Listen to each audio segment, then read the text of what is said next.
एक बार की बात है, एक लड़का था। उसका नाम सबल था, जो नगर में रहता था। वह अपने जीवन से बहुत निराश था। उनकी निराशा का कारण यह था कि वह अब तक अपने जीवन में कुछ नहीं कर रहा था। उसके माता पिता उसे ताने मारते थे कि आपके सभी मित्र कुछ न कुछ कर रहे हैं, लेकिन आप अभी भी घर बैठे हैं। दोस्तों के बीच भी अक्सर उनका मजाक उड़ाया जाता था। वह कहीं जाता तो लोग उससे पूछते कि आप क्या कर रहे हैं। उसे यह बताने में भी शर्म आ रही थी। वह कुछ नहीं कर रहा था। धीरे धीरे उसने रिश्तेदारों से मिलना जुलना कम कर दिया और लोगों से मिलना भी बंद कर दिया। वह ज्यादातर समय घर पर ही रहता है। वह अकेला रोता है और भगवान को कोसता है और अपनी किस्मत को दोष देता है। अब उसे अपना जीवन बोझ लगने लगा था।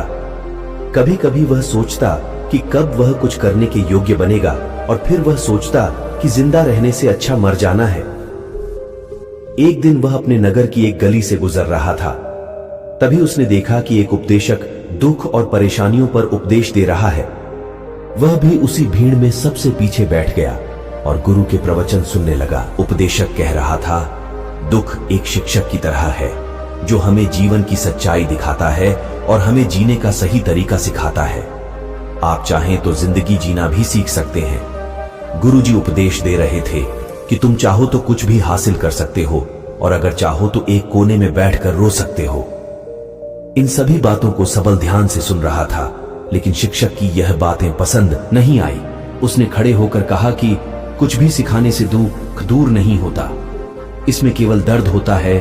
दुख की पीड़ा अनंत है। ऐसा लगता है कि इसके बाद कुछ होने वाला नहीं है। इससे कुछ भी फर्क नहीं पड़ता है। इसके सामने तो मौत भी छोटी लगती है। उपदेशक ने कहा, फिर तुम्हारा दुख क्या है? सबल ने उसके सामने अपनी सारी व्यथा सुनाई और पूछा, मेरे दुख का कोई उपाय है तुम्हारे पास? यह सुनकर शिक्षक मुस्कुराए और बोले, तुम उस दिन मेरे पास आओ जब आपके जीवन में वास्तविक दर्द हो। मैं आपकी समस्या का समाधान अवश्य करूंगा। यह कहकर गुरु वहां से चला गया। सबल ने सोचा, कहीं मेरा दुख नकली तो नहीं है? क्या मैं जिस दर्द से गुजर रहा हूं वह नकली है? मेरा दुख कोई नहीं समझ सकता। जब मां बाप नहीं समझते तो गुरु क्या समझेगा? उनके दुखों से व्यथित होकर सबल ने एक फैसला लिया कि अब वह कुछ करेगा। सबल ने एक छोटा व्यवसाय शुरू किया, पर उसे सफलता नहीं मिल रही थी। लेकिन उसके घर वाले पूछते हैं कि क्या वह कुछ कोशिश कर रहा है। वह अपने व्यवसाय में लगा रहा और धीरे धीरे उन्हें सफलता मिलने लगी। फिर उसने गति पकड़ी और केवल 3 साल के अंदर ही वह एक बड़ा बिजनेसमैन बन गया। अब सबल के आसपास ऐसे कई लोग थे जो उसकी परवाह करता था, जो उससे प्यार करता था। अब उनके परिवार के सदस्य भी उसकी तारीफ करते नहीं थक रहे थे। दिन ब दिन उसके मित्रों की संख्या बढ़ती जा रही थी। अब वह अपनी जिंदगी से बहुत खुश था। उनके कुछ दोस्तों ने उन्हें सलाह दी कि जब आप एक बड़ा बिजनेसमैन बनकर बहुत खुश हैं, तो सोचिए आपको कितनी खुशी होगी अगर आप इस शहर और इस राज्य के सबसे बड़े बिजनेसमैन बन जाते हैं। कितने लोग आपसे जुड़ना चाहेंगे, आपकी कितनी बड़ी ख्याति होगी, और स्वयं राजा भी आपसे दोस्ती करना चाहेंगे और जरूरत पड़ने पर ही आपसे पैसे उधार लेंगे। दोस्तों की यह बात सबल के मन में घर कर गई।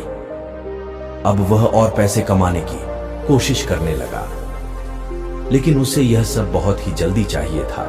वह समय बर्बाद नहीं करना चाहता था। उनका अधिकांश समय इन चीजों को प्राप्त करने में गलाने लगा। इसीलिए वह ऐसे काम करने लगा जो सही नहीं था। उसने बड़ा उधार लेना शुरू कर दिया। उसके दोस्तों से पैसे की मात्रा और अधिक मुनाफा कमाने के लालच में वह अपने माल में मिलावट करने लगा। उसने अन्य व्यापारियों के खिलाफ भी साजिश रची और उन्हें डराया धमकाया। जैसा उसके दोस्त कहते थे वैसा ही करता था। वह इन तरीकों से ज्यादा पैसा कमा रहा था, पर अब उसके जीवन में पहले जैसा चैन न था। उनके मन की शांति गायब हो गई थी और वह रात को सो नहीं पाता था। वह हंगामे में रहता था। वह सब कुछ पाकर भी उन्हें किसी चीज में सुख नहीं मिल रहा था। एक दिन सबल अपनी गाड़ी में कहीं जा रहा था। तभी रास्ते में उन्हें उपदेशक का आश्रम दिखाई दिया। वह रुका और गुरु के पास जाकर बोला, संत, आपने मुझे मेरे पास आने के लिए कहा था जब मेरे जीवन में सच्चा दुख आता है।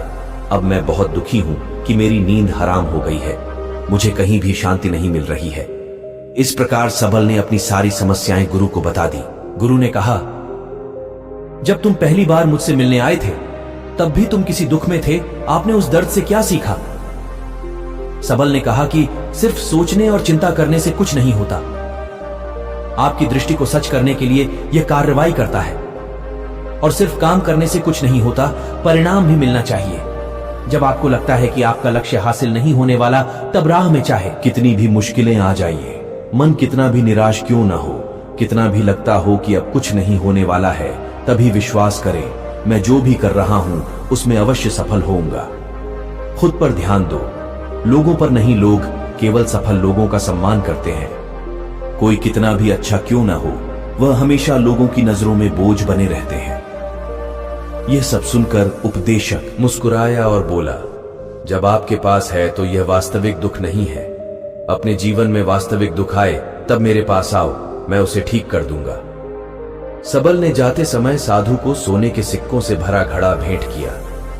घड़े को देखकर गुरु ने कहा कि यह मेरे किसी काम का नहीं है, उस पेड़ के नीचे गड्ढा खोदकर गाड़ दो। सबल ने घड़े को पेड़ के नीचे दबा दिया, जैसा कि गुरु ने बताया, और वहां से चला गया। कुछ दिनों से कारोबार ठीक चल रहा था, लेकिन व्यापार के गलत तरीके के कारण धीरे धीरे उसे व्यापार में घाटा होने लगा।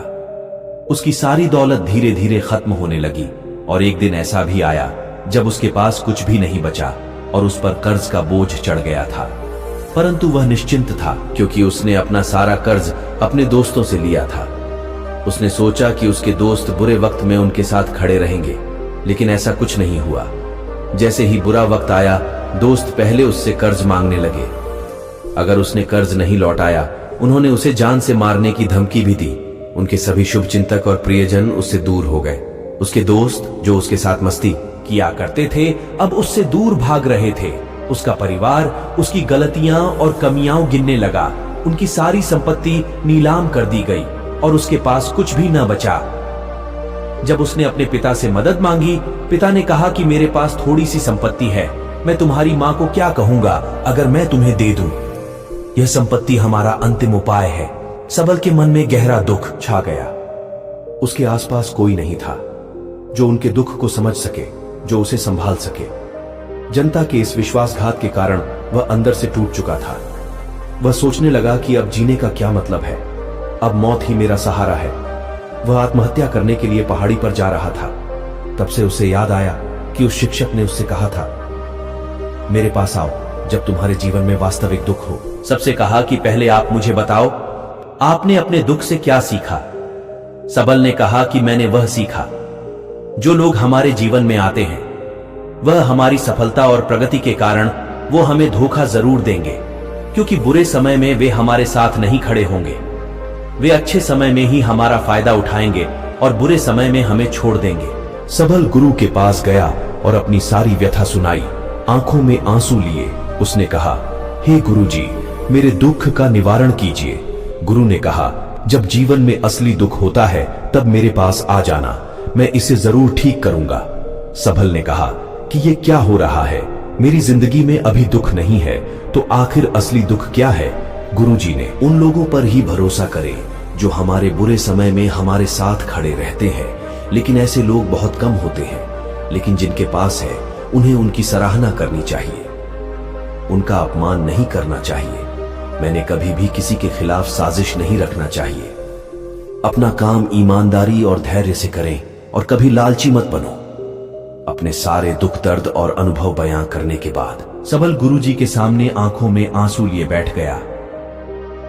कुछ देर बाद साधु उठे और पेड़ के नीचे एक गड्ढा खोदा और घड़ा निकाल लिया जो सोने के सिक्कों से भरा हुआ था। उसने सबल को देकर कहा, मेरे पास आओ जब तुम्हारे जीवन में वास्तविक दुख हो। सबल ने अपने शिक्षक को धन्यवाद दिया और उसे प्रणाम करके चला गया। उस पैसे से उन्होंने एक छोटा सा व्यवसाय शुरू किया। अब वह छोटा व्यापारी बनकर भी खुश है। उन्होंने पूरी लगन और ईमानदारी से कारोबार किया। जल्द ही वह अपने शहर का एक बड़ा व्यापारी बन गया। उनका जीवन सुख सुविधाओं से भरा हुआ था। लेकिन कोई कितना भी अच्छा क्यों ना हो, लेकिन जीवन में दुख आता है तो सबल के जीवन में भी दुख आते थे। अपने माता पिता की मृत्यु के रूप में वे दोनों एक ही दिन मर गए। सबल अपने माता पिता से बहुत प्यार करता था, इसलिए उनके निधन से उन्हें गहरा सदमा लगा। वह शवों को ले गया दोनों को श्मशान घाट ले गया, जहां अंतिम संस्कार किया गया। वहां उसने अपने माता पिता का शव जलता हुआ देखा तो उनका मन बेचैन हो उठा। उसके मन में कई सवाल उठने लगे।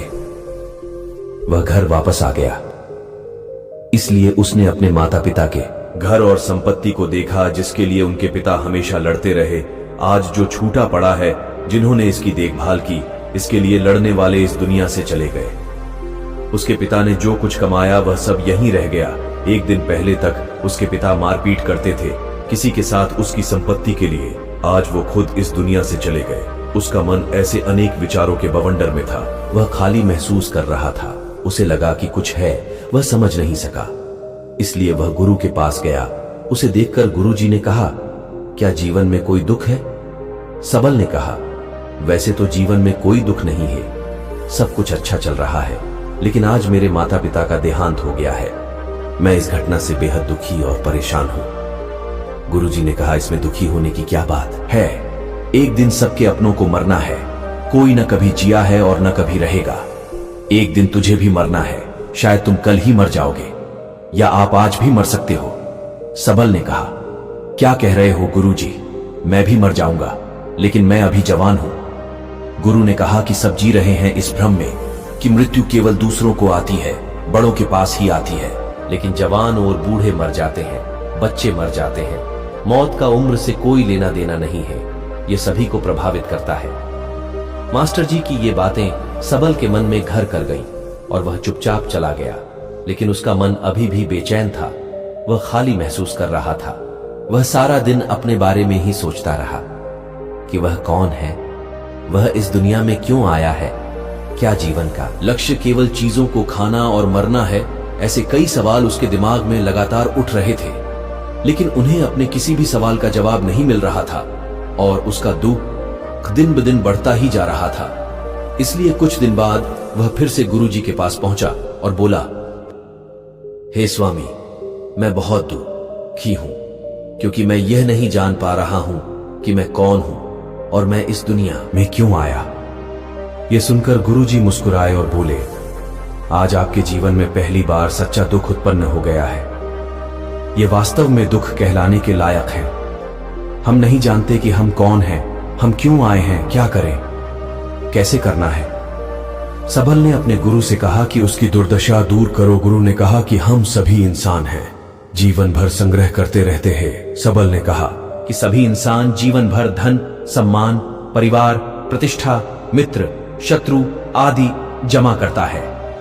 गुरु ने पूछा, क्या हम एकत्रित की गई चीजों में से कुछ भी अपने साथ ले जा सकते हैं? सबल ने कहा, कोई भी इंसान अपने साथ कुछ भी नहीं ले जा सकता, वह सिर्फ अकेला ही जाता है।